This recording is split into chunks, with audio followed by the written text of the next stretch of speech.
అదేవిధంగా అప్పుడప్పుడు కొన్నిసార్లు పొద్దున్నే పేపర్లు చూడంగానే కొన్ని సర్ప్రైజ్ వార్తలు కనిపిస్తుంటాయి. ఈరోజు ఉదయం పేపర్ తెరవంగానే ఇక సమరమే అని ఒక వార్త చదివిన. ఎవరయ్యా వీళ్ళు, ఏమన్నా మన రాష్ట్రానికి సంబంధించిన వాళ్ళు కాదేమో, ఇంకెవరైనా మన మీద సమరం ప్రకటించారా అని చదివితే ప్రభుత్వ ఉద్యోగాల సంఘాల నాయకులని కింద పేర్లని చదివిన. నేను దయచేసి ఉద్యోగ సంఘాల నాయకులకు విజ్ఞప్తి చేస్తున్నా, ఈ రాష్ట్రం మీది, ఈ ప్రభుత్వం మీది, మీరందరు కలిసి ఎన్నుకుంటేనే మేము అందరం ఇక్కడ ఉన్నాం.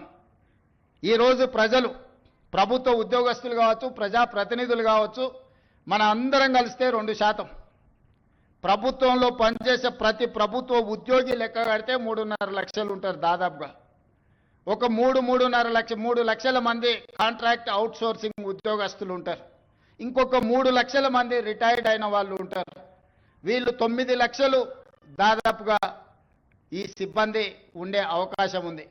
ఈ 9 లక్షల మంది 4 కోట్ల తెలంగాణ ప్రజల యొక్క సంక్షేమము, అభివృద్ధి, రాష్ట్రం యొక్క శాంతి భద్రతలను, పెట్టుబడులను అన్నిటిని కాపాడాలి.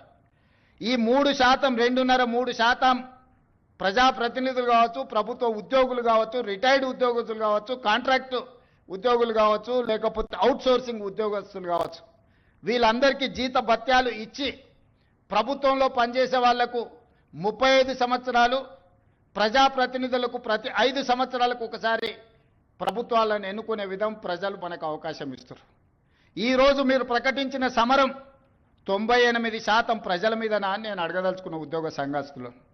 ఇవాళ ప్రతి ఉద్యోగి 10 సంవత్సరాలు తెలంగాణ రాష్ట్రంలో ఏనాడు 1వ తారీఖు నాడు జీతాలు తీసుకోవాలి. ఇక్కడనే మీరు ఉన్నారు, మీరు ఒక్కసారి ఆలోచన చేయండి, గుండెల మీద చేయబెట్టుకొని.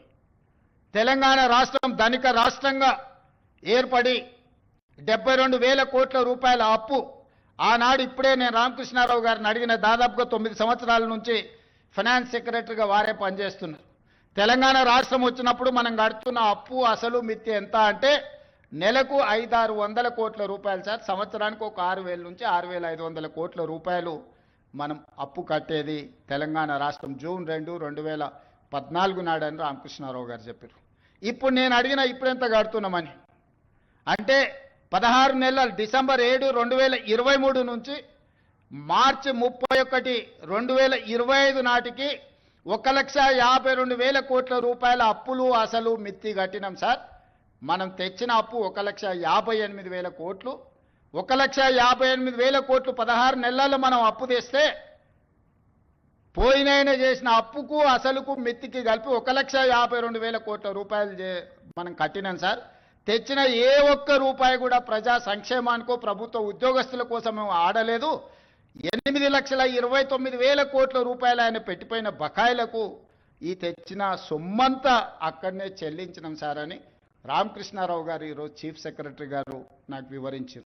Subscribe us and press the bell icon for more interesting updates.